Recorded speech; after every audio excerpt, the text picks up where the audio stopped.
Nous sommes dans les locaux de l'association 3A, association automobile ancienne. C'est ici que l'on retape des voitures. Donc, en l'occurrence, des Volkswagen, parce que c'est notre véhicule fétiche. C'est la voiture populaire alsacienne, si on veut dire, parce qu'on ne sommes pas loin de la frontière allemande.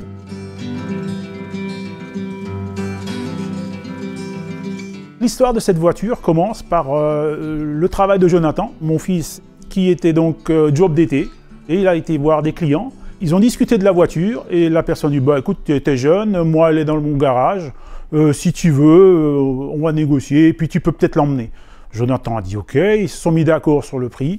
Jonathan a emmené la voiture le soir même, et la passion est partie de là, et voici ce qu'il en est ressorti.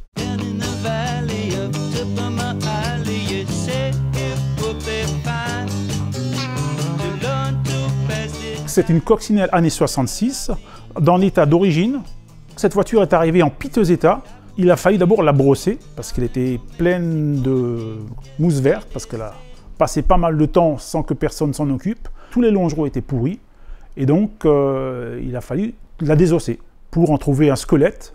Nous avons dû couper des pièces, rapporter des nouvelles pièces, et donc pour cela il a fallu aller se déplacer en Suisse pour acheter de la pièce nouvelle, parce que nous mettons que de la pièce nouvelle dessus, pour en faire des véhicules en bon état d'origine.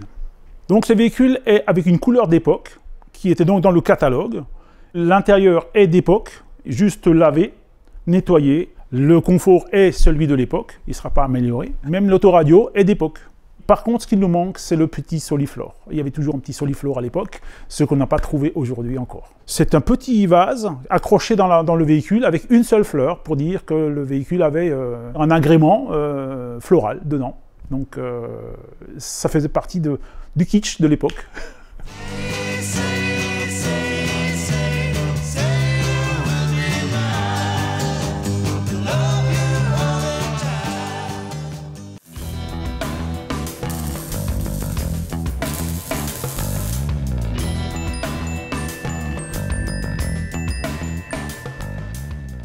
Ici, je restaure des voitures anciennes et sinon, je prépare aussi des voitures pour les rallyes historiques.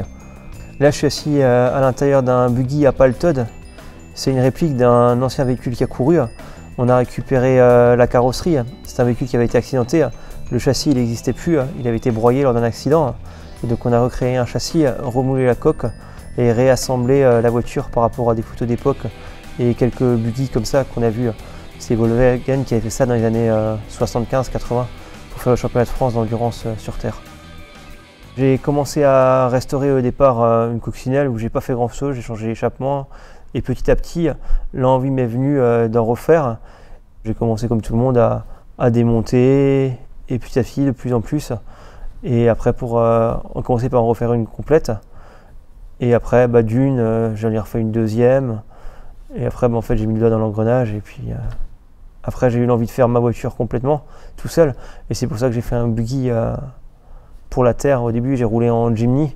C'était bien, mais j'ai eu envie de faire la mienne et moi-même complètement.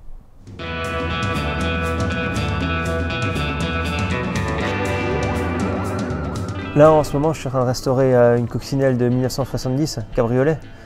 Parce qu'elle avait été restaurée dans les années 90, mais très mal. Donc, ils avaient rifté des tôles et mis de la mousse de polyuréthane dans les longerons et tout ça. Donc on a sablé entièrement la voiture, racheté des tôles qu'on retrouve de reproduction et là je les coupais et je les mettais en place pour arriver à avoir la structure comme à l'origine. Et après on va mastiquer, apprêter, peindre et remonter la voiture. La voiture qui m'a le plus marqué pour l'instant c'est la première qu'on a refaite. Parce que c'est toujours pareil, la première tu sais jamais où tu vas, est-ce que ça va marcher. Et la première fois qu'on a redémarré le moteur de cette voiture, parce que c'était la première fois, donc on ne savait pas du tout si ça allait fonctionner, si on avait bien tout fait correctement. On a eu de la chance, ça a marché.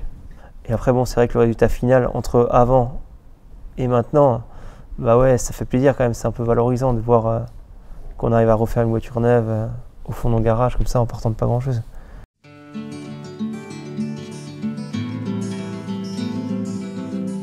Garder un véhicule d'époque fait partie du patrimoine, fait partie de l'histoire, de dire c'est un véhicule non modifié, donc il a son histoire à lui, enfin ou à elle. Pour nous, ça a beaucoup plus de valeur que de dire on modifie, on motorise plus, on rajoute des gadgets. Ce n'est pas dans notre objectif, disons. Nous préférons le véhicule d'époque.